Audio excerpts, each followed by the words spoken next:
All right, it's 5 o'clock. We'll get started. Just want to say good evening, Washington family. It's great to have everyone here tonight. We are so excited to start school after what has been a long summer. I just want to start by saying thank you to all of our parents who have been so supportive and understanding since March when the state forced us to close down. One of the unfortunate impacts of this new virus is the difficulty school districts across the country have not only opening their doors safely, but in confidently providing a consistent and reliable experience. Our school board voted to start school remotely this year, I think with the overall health of students in mind. We are hoping to be able to provide in-person instruction as the year goes on, but today I'm going to focus on what school will look like in our initial remote environment. We joined over 200 school districts in the state to begin school remotely. These districts range from Carterville in Southern Illinois to Decatur in Central Illinois, and all the way up to the Wisconsin border with our neighbors, the North Boone School District. The large majority of students in Illinois will be starting their year in a remote setting. I know this is all new, uncharted territory that we're trying to work through, and we're going to keep working through this year. One of the reasons I think our kids love their schools is because it's a place that's designed for them. We hope to still provide a loving, supportive learning environment for them with our enhanced remote learning this year. We've done a lot to get ready for what's coming up. We've increased the amount of training teachers are getting this month by 5 times. All of our students, kindergarten through 12th grade, are receiving a Chromebook for their use in their learning. Our teachers will be providing live, interactive, and real-time instruction throughout the week with video conferencing tools. And we've set aside additional time each week for our teachers to contact families like you to help support your needs at home. Here are some important points for the upcoming school year. First, we're taking attendance every day. This is a state requirement that was waived in the spring, but has been reinstated this year. Some parents ask why that will happen what will happen if their child cannot log on during the day? The answer is easy. It's the same thing that would happen if they didn't come to school. They'd be marked absent, but the teacher will provide resources for them to make up the learning on their own time. In many cases, this means the teacher will be recording their real-time lesson for parents to review with their child after.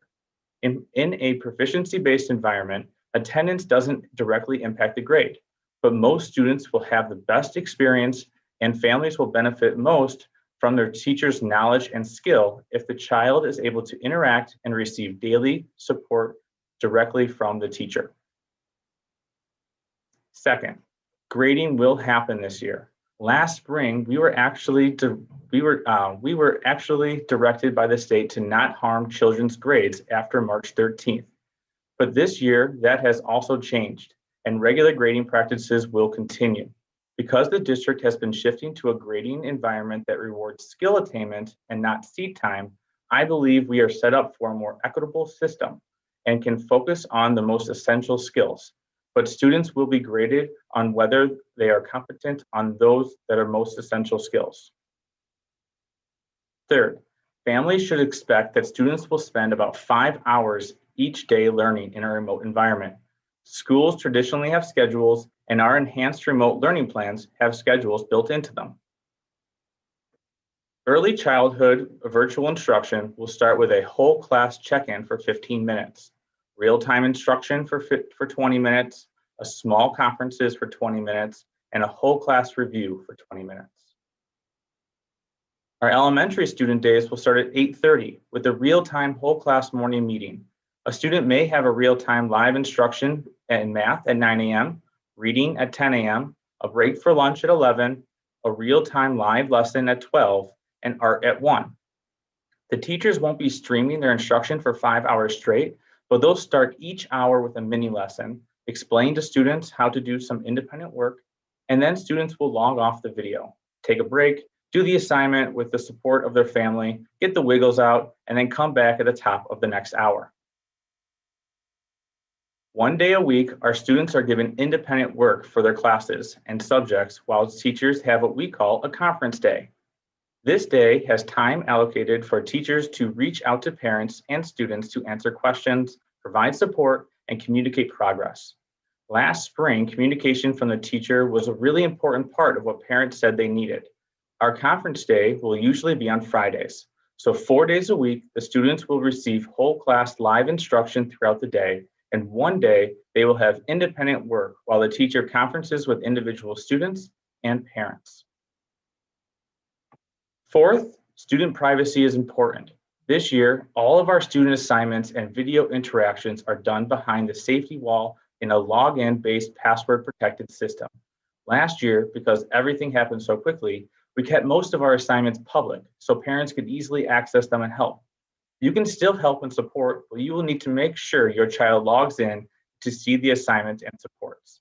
To find where your child's teacher is posting their lessons, visit our school website and click on the remote learning. It's the brown button where the red arrow is pointing to. Fifth, let's talk about remote learning etiquette. To start, when teachers are in the real-time instruction videos, if at all possible, we ask that parents not join the classes and be in the picture. We don't usually have parents or younger siblings walking in and out of our classrooms, so please refrain from doing so with your child. The young children will definitely need some tech support, especially at the beginning, but as much as possible, try not to be part of our classrooms as adults. Since I'm talking about what and who shows up on screens, I should also mention it's important to recognize what shows up on your child's screen. I would recommend having a dedicated place where your child can work from each day, and then figure out what's going to be in a viewable from that webcam in that place.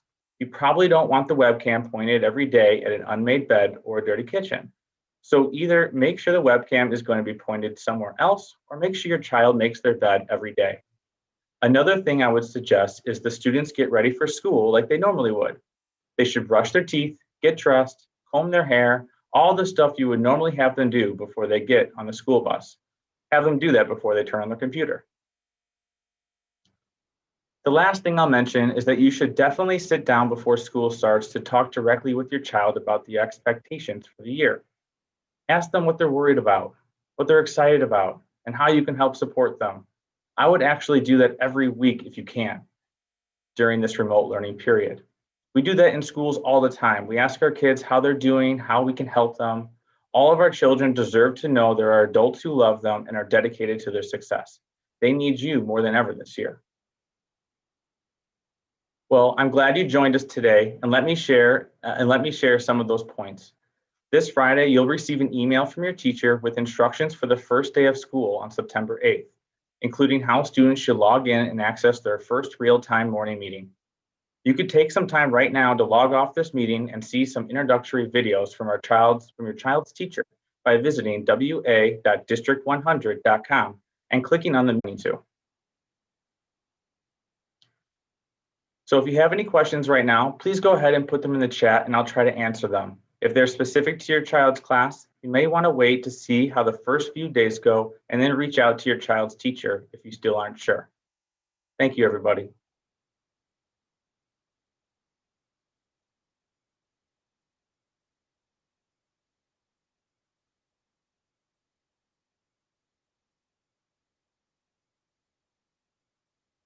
I have not seen anything come through the chat just quite yet, but I will hang out for a few more minutes. Thank you, Elizabeth. I appreciate you too.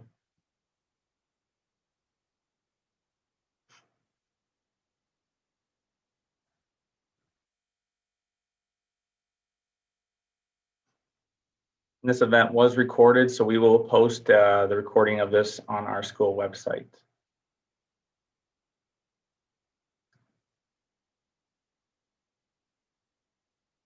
Somebody asked, are the conference calls online or via phone? So we're going to be asking our teachers to reach out to you in a variety of ways. So they might be reaching out to you using Class Dojo or using the phone or via email.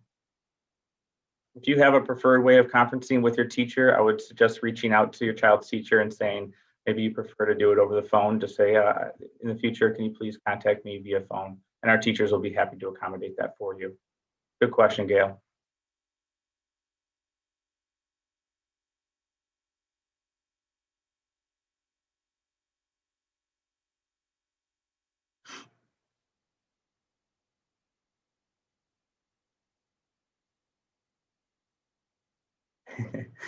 Somebody said thanks for the info. They're just worried about not having the younger siblings get in the way, but they'll try. Yeah, I understand that completely.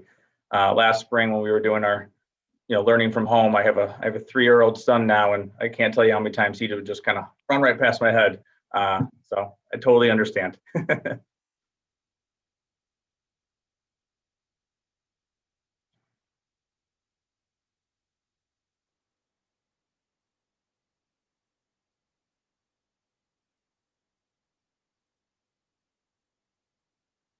So somebody asked if we're going to be using Class Dojo. Yeah, all of our teachers will be using Class Dojo as one of their main ways of communicating home to you with information in regards to the child's class. If they make maybe more specific contacts home, they might be using Class Dojo, or they could use an email or phone call. But Class Dojo will be used by all classes this year. Good question. Thank you.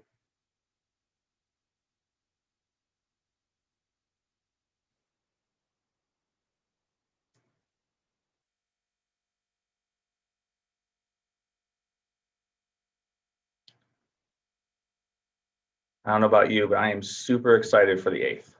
I cannot wait to get started.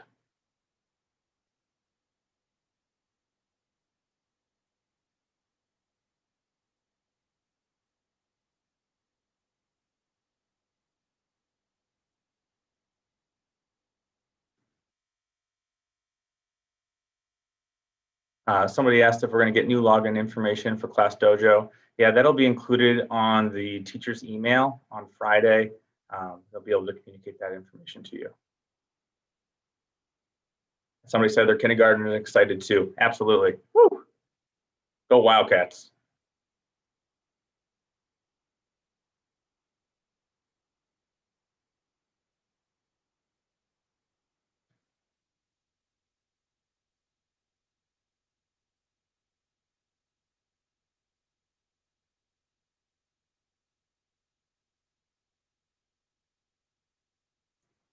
So I think I'm going to hang out on the call for another 3 minutes until about 5:15. I do recommend everyone to jump over to our website and check out the Meet the Teacher link so that you can see all the amazing videos our teachers put together. Some had me laughing on the floor. They were awesome. So if you want to take a look at all those, and if you've been in Washington for a few years now and you want to take a look at some of your past teachers that may have made some videos, I would recommend doing that. It was a lot of fun to kind of look through that whole presentation. Somebody asked, are the lessons and assignments going to be on the website? Yeah, so our teachers, they're all going to be going through, if you go to the website, there's a remote learning tab button. If you click on that, there's a list of every teacher. And then that teacher, if you click on there, it'll take you to the location of where all their lessons are going to be stored, including all of the recordings of the lessons for those of you that need to be able to access that in the afternoons. The videos in the staff directory spreadsheet. So they're actually not in the spreadsheet. If you go to our homepage of our website, I think it's a brown button that says remote learning. If you click on that button right there, it'll take you to a list, and we're in the process of getting all of those links updated for you. So that way you can click on this teacher's name and take you right to the page. Good questions. Thank you.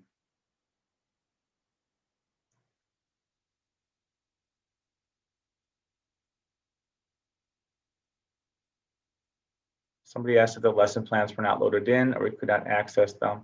So the lesson plans, the teachers are still finalizing those for Monday or for Tuesday, excuse me. And so as they start to get them in there, we're going to have that updated before Tuesday starts or the morning of on Tuesday, so that way you can access them.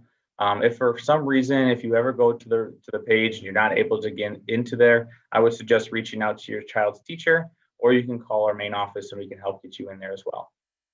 Good questions. Thank you.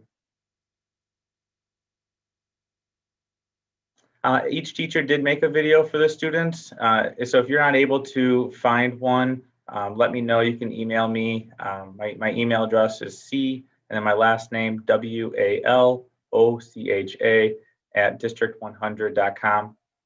And once again, to find that presentation, if you go to our main website, wa.district100.com, and if you click on the Meet the Teacher button, it's a purple button on the left-hand side. There's a teacher with their arms out like this. If you click on that, that should take you to the presentation.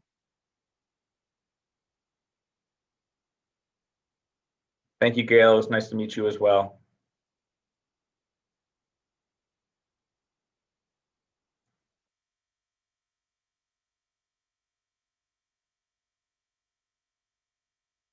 Oh, thank you. Somebody shared the link to the Meet the Teacher. We really appreciate that. Thank you so much. In the chat, they shared that.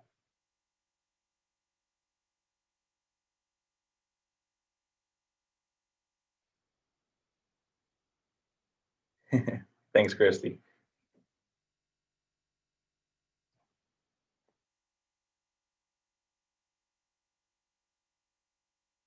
Some good questions started to come in, so I'm going to kind of hang out for a little bit longer just in case. And thank you to those that came out and spent some time and listened to this presentation. I really appreciate you taking your time out of your afternoons.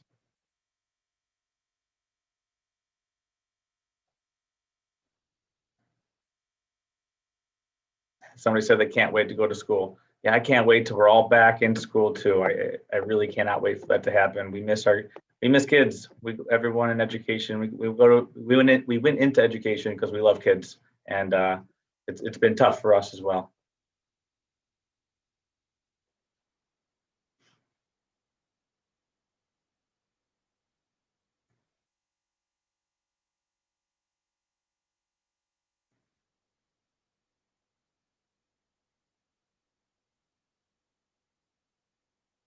All right, everyone. I think I'm gonna log off at this time. I'm gonna stop the presentation. If you need anything though, please don't hesitate to call our main office. You can send me an email, contact your teachers. We're all here together. So as a team, we'll be able to work together and make sure that our students have an effective, experience this school year. So thank you, everybody. Once again, I really appreciate it, and have a fantastic afternoon or evening. Bye.